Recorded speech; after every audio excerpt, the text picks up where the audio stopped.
તો ગ્રાન્ટેડ શાળાઓમાં ગ્રાન્ટને લઈને શિક્ષણ વિભાગનો મહત્વનો નિર્ણય। ગ્રાન્ટેડ શાળાઓમાં વિદ્યાર્થીઓની હાજરી પ્રમાણે ગ્રાન્ટ આપવામાં આવશે। લઘુમતી શાળા સહિત ગ્રાન્ટ ઇન એડ શાળાઓને લઈને નિર્ણય લેવામાં આવ્યો છે।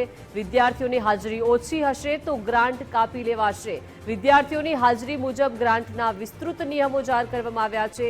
ગ્રામ્ય વિસ્તારમાં 55%, શહેરી વિસ્તારમાં 80% હાજરી ફરજિયાત। तो शहरी विस्तार में 80% थी ओછી हाजरी हशे तो 25% ग्रांट कापी लेवामां आवशे। शहरी विस्तार में 50% थी ओછી हाजरी हशे तो 50% ग्रांट कपाशे। शहरी विस्तार में 60% थी ओછી हाजरी हशे तो 100% ग्रांट कापी लेवामां आवशे। ग्राम्य विस्तार में 40% थी ओછી हाजरी हशे तो 100% ग्रांट कपाशे।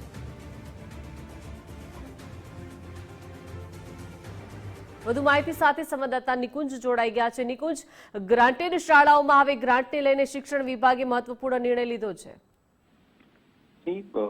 ગ્રાન્ટેડ એડ શાળાઓ જે છે તેને લઈને જે વિદ્યાર્થીઓની હાજરી છે તેને લઈને મહત્વનો નિર્ણય લેવાયો છે અને શિક્ષણ વિભાગ દ્વારા એક પરિપત્ર ઇસ્યુ કરવામાં આવ્યો છે કે જેમાં વિદ્યાર્થીઓની ઓછી હાજરી હશે તો શિક્ષણ વિભાગ તરફથી જે અપાતી ગ્રાન્ટ જે છે તેની અંદર ગ્રાન્ટ કાપવામાં આવશે। વિદ્યાર્થીઓની હાજરી પ્રમાણે ગ્રાન્ટ કાપવાના વિસ્તૃત નિયમો જે છે તે જાહેર કરવામાં આવ્યા છે। ગ્રામીણ 55% તો શહેરી વિસ્તારોમાં 80% હાજરી ફરજિયાત કરવામાં આવી છે।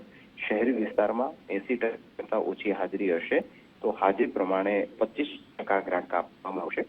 શહેરી વિસ્તારમાં 50% કરતાં ઓછી હાજરી હશે તો 50% ગ્રાન્ટ કપાશે। ગ્રામીણ વિસ્તારોમાં 40% કરતાં ઓછી હાજરી હશે તો 100% ગ્રાન્ટ કાપવા માટેનો નિર્ણય કરાયો છે અને તે જ રીતે શહેરી વિસ્તારમાં જો 60% કરતાં ઓછી હાજરી હશે તો પણ 100% ગ્રાન્ટ જે છે તે કાપવામાં આવશે।